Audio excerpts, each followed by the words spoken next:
एक बड़ा समस्या तब उत्पन्न हो जाता है, पता है, जब जमीन की जो रजिस्ट्री है ना, वो रजिस्ट्री ये पता चले कि कोई व्यक्ति फर्जी तरीके से करा लिया है, जमीन का जो केवाला है वो गलत तरीके से करा लिया है। यानी आप कहें कि दादा की जमीन है और जाकर पोता से, अब पोता है अभी यंग है, नहीं समझ में आया क्या करना है कैसे करना है, पोता से जमीन को लिखवा लिया गया। ये तमाम जो समस्याएं हैं ना, इस समस्या का आखिरकार हल कैसे निकलने वाला? भारतीय साक्ष्य अधिनियम एक कानून है। ये जो आप जमीन का टुकड़ा देख रहे हैं, किसी भी जमीन का अगर डीड की बात करें तो भारतीय साक्ष्य अधिनियम का उसमें क्या योगदान है, भारतीय साक्ष्य अधिनियम का कौन सा धारा आपको मदद करेगा, ये देख सकते हैं। ये सभी जो है ना, ये सभी जमीन का टुकड़ा, ये सभी जमीन है, यानी ये जमीन का ये मैप है। अब इसमें कुछ ऐसा जमीन है जो कि कीमती जमीन है, उसको क्या किया, लिखा लिया गया, गलत तरीके से लिखा गया, जबरन लिखा गया, धोखे से लिखा गया। कुछ ऐसी जमीन है जो कि आपके पूर्वज जो है दान कर दिए, कीमती जमीन है, लेकिन कहाँ चला गया, दान में चला गया, एक गिफ्ट डीड तैयार हो गया। आखिरकार क्या ये जमीन वापस प्राप्त कर सकते हैं? क्या ये जमीन को हम वापस ला सकते हैं? कोई ऐसा कानूनी प्रक्रिया बना है आपके लिए ताकि आप इस जमीन को वापस प्राप्त कर सकें? हमारा कानून क्या कहता है? यानी आखिर ये भारतीय साक्ष्य अधिनियम जो है, ये एक तरीके से अगर देखा जाए तो पहले जो ये कानून था ना, भारतीय साक्ष्य अधिनियम, ये पहले भी था, यानी BSA। और यानी ये ऐसा नहीं है कि ये एक तरह से कोई नया कानून है, लेकिन इसमें कुछ ना कुछ अब जो है फिलहाल बदलाव किया गया है। यानी इंडियन एविडेंस एक्ट जो है वो, यानी उसको बना दिया गया क्या, BSA। अब यहाँ पर देखें, इसमें जो एक तरह से BSA की धारा जो है, आज बात करेंगे BSA की धारा 121 जो है कैसे आपका मदद करने वाला है। यानी BSA की धारा 121 के तहत कैसे आप अपनी प्रॉपर्टी को, अपनी जमीन को जो है प्राप्त कर पाएंगे, क्या क्या प्रक्रिया फॉलो करना पड़ता है। देखें, अगर एक बार धोखा हो गया ना तो बड़ा समस्या उत्पन्न हो जाता है। तो एक बड़ा सवाल जो है ना कि आखिर क्या करना है, कैसे करना है, कौन सा प्रक्रिया फॉलो करना है। आखिर ये जो सेल डीड है ना, इसको हमको कैंसिल करवा देना, इसको रद्द करवा देना, गिफ्ट डीड है उसको कैंसिल करवा देना।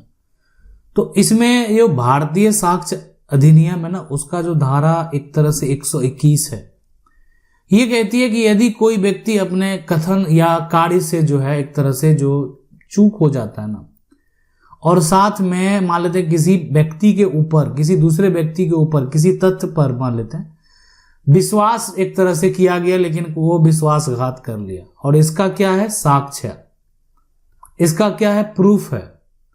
तो ऐसे सिचुएशन में जो है, यानी आप कहने का मतलब एक होता है कि मनोज नाम का एक व्यक्ति है, ठीक है, मनोज, ठीक है, मनोज ने क्या किया कि मनोज ने बताया किसको, विनोद को, यहां पर विनोद को, कि ऐसा करते हैं कि जमीन जो है, हमारी एक जमीन है, हम उसको बेचना चाहते हैं।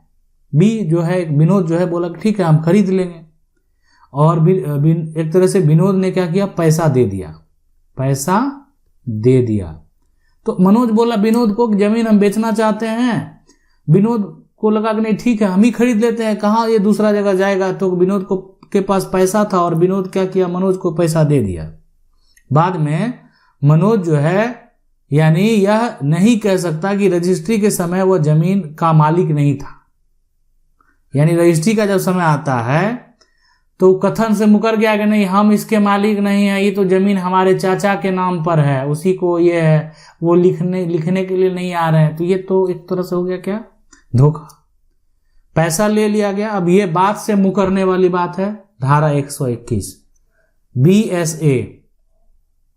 तो ये जो धारा है ना, BSA का धारा जो 121 है, ये रोकता है, यानी कहने का मतलब है ना, मुकरने से रोकता है। मनोज जो मुकर रहा था ना पैसा लेने के बावजूद, अब वो बहाना बना रहा है। ये धारा 121 जो है उसे अपने पहले कथन से मुकरने से रोकता है। भारतीय साक्ष्य अधिनियम का ये जो धारा है, देखें ये इस तरह का जो विवाद होता है, समस्या होता है, रजिस्ट्री का विवाद हो या किसी से विवाद हो, तो क्या क्या प्रोसेस से गुजरना पड़ता है, यदि आप चाहते हैं कि उसको कैंसिल करा दें तो कैसे कैंसिल कराते हैं, तो भारत में रजिस्टर सेल डीड जो है को रद्द यानी कैंसिल करने का मुख्य कानून स्पेसिफिक रिलीफ एक्ट 1963 की धारा 31 है। यदि कोई लिखित दस्तावेज यानी इंस्ट्रूमेंट जो है यानी वॉइड या शून्यकरण जो है वॉइडेबल है और उसने किसी व्यक्ति को गंभीर नुकसान होने की आशंका है, तो सिविल कोर्ट में वाद दायर कर जो है उसकी कैंसिलेशन की मांग जो है वो कर सकता है। तो सेल डीड को अगर आप रद्द कराना चाहते हैं, सेल डीड को यदि आप कैंसिल कराना चाहते हैं, तो उसके लिए जो मुख्य कानून है वो स्पेसिफिक रिलीफ एक्ट का धारा 31 है।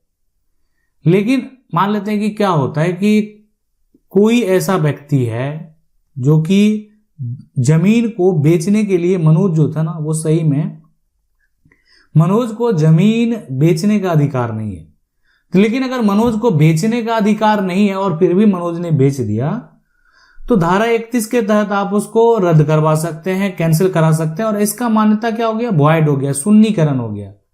यानी ये डॉक्यूमेंट तैयार तो हुआ लेकिन ये पहले से ही वॉइड है, जब उसको अधिकार नहीं था, लेकिन फिर भी ये जो डीड है वो तो तैयार हो चुका है। अब लोग जो डीड अगर तैयार हो गया है तो जो व्यक्ति के नाम से डीड कायम है वो अपने आप को क्या समझेगा, जमीन का मालिक, लेकिन वो जो डीड है उसको क्या करना है, शून्य, यहाँ पर जो है शून्यकरण करनीय का जो प्रोसेस है, वॉइडेबल का जो प्रोसेस है उसमें अब जाना होगा। तो उसमें किसी व्यक्ति को गंभीर नुकसान होने की आशंका है तो वो सिविल कोर्ट में फिर आपको केस फाइल करना पड़ेगा। सिविल कोर्ट को पावर है कि ये सेल डीड को कैंसिल करे। अब जो सेल डीड कैंसिलेशन है तो किन परिस्थितियों में कैंसिल हो सकती है, तो एक हो गया कि जो है ना फ्रॉड, जालसाजी अगर है तो कैंसिल हो सकती है। फॉर्जरी अगर है, अगर फॉर्जरी की बात है तो उस फॉर्जरी के केस में क्या होगा, ये कैंसिल होगा। उसके बाद यहाँ पर जो है, यहाँ पर है मिसरिप्रेजेंटेशन जो है, यानी एक तरह से मिथ्या प्रस्तुतिकरण, गलत बयान हो गया, तथ्यों को तोड़ मरोड़ कर पेश करना, इसका मतलब यही होता है। दबाव या अनुचित प्रभाव जो है, विक्रेता का वैध स्वामित्व ना होना, वैलिड वो मालिक है ही नहीं, मनोज को बेचने का अधिकार नहीं था, मनोज क्यों बेचा जमीन को, क्यों गया बेचने के लिए जमीन को मनोज। अब मान लेते हैं मनोज को जब जमीन, ये जमीन है, जमीन यहाँ पर मनोज पैसा ले लिया है ना, जमीन ये है ना, ये मनोज के चाचा के नाम से क्या है, चाचा के यहाँ पर नाम से जमाबंदी है, तो जमीन का जो जमाबंदी कायम है वो जमाबंदी चाचा के नाम से, मनोज के चाचा के नाम से जमीन का जमाबंदी है, मनोज के नाम। मनोज क्या किया, पैसा ले लिया, तो मनोज अगर पैसा ले लिया है तो ऐसे सिचुएशन में क्या मनोज ये जमीन बेच सकता है, नहीं बेच सकता है। तो यही हो गया कि वो वैलिड है ही नहीं। अब अगर ऐसा कर देता है मनोज तो फर्जी दस्तावेजों के आधार पर रजिस्ट्री होना हो गया कि मनोज जमीन का मालिक नहीं था, फिर भी क्या किया, मनोज ने जमीन की रजिस्ट्री कर दी, तो इसका मतलब ये हो गया कि मनोज जमीन का असली मालिक नहीं है। अब इसमें भारतीय साक्ष्य अधिनियम जो है, इसकी धारा जो 121 है, वो धारा 121 क्या कहती है कि यदि कोई व्यक्ति अपने कथन, कार्य या चूक से दूसरे व्यक्ति को किसी तथ्य पर विश्वास करने के लिए प्रेरित करता है तो दूसरा व्यक्ति उस विश्वास पर कार्य कर देता है, तो बाद में पहला व्यक्ति उस तथ्य से यहाँ पर मुकर नहीं सकता। यानी ये बात यही हो गया, भारतीय साक्ष्य अधिनियम का बात हो गया कि अगर ये जमीन का टुकड़ा है ना, ये जमीन पर अगर कोई पैसा ले लिया ना, तो बाद में ठीक है विश्वास किया तब तो आप पैसा दिए। मनोज बोला कि हम जमीन बेचना चाहते हैं, मनोज के चाचा जो है वो कहीं बाहर में सरकारी नौकरी करते हैं, वो वहां रहते हैं, ये मनोज के चाचा, तो मनोज के चाचा के नाम से जमीन का कागजात था, मनोज के चाचा की जमीन है, मनोज क्या करता है, पैसा ले लेता है बिना चाचा से पूछे हुए, और बाद में अपना कथन जो है, कार्य से क्या करता है कि वो मुकर जाता है। तो विश्वासघात करने वाली बात अगर होती है तो ऐसे सिचुएशन में उस पर जो है भारतीय साक्ष्य अधिनियम का जो धारा 121 है वो लगेगा, उसके तहत जो है उसके ऊपर क्या होगी, कार्रवाई होगी।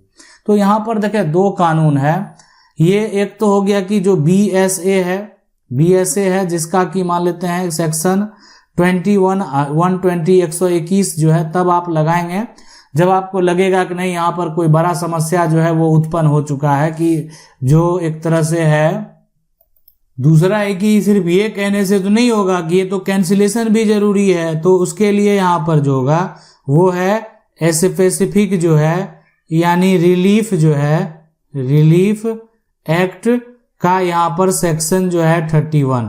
तो दो कानून, एक से हो गया सेक्शन जो है 121, दूसरा जो सेक्शन हो गया वो 31। एक तो हो गया यहाँ पर सेक्शन 121, दूसरा हो गया स्पेसिफिक रिलीफ एक्ट का यहाँ पर सेक्शन 31। तो व्यक्ति को अपने यानी पहले कथन से यहाँ पर ये मुकरने से क्या करता है, रोकता है।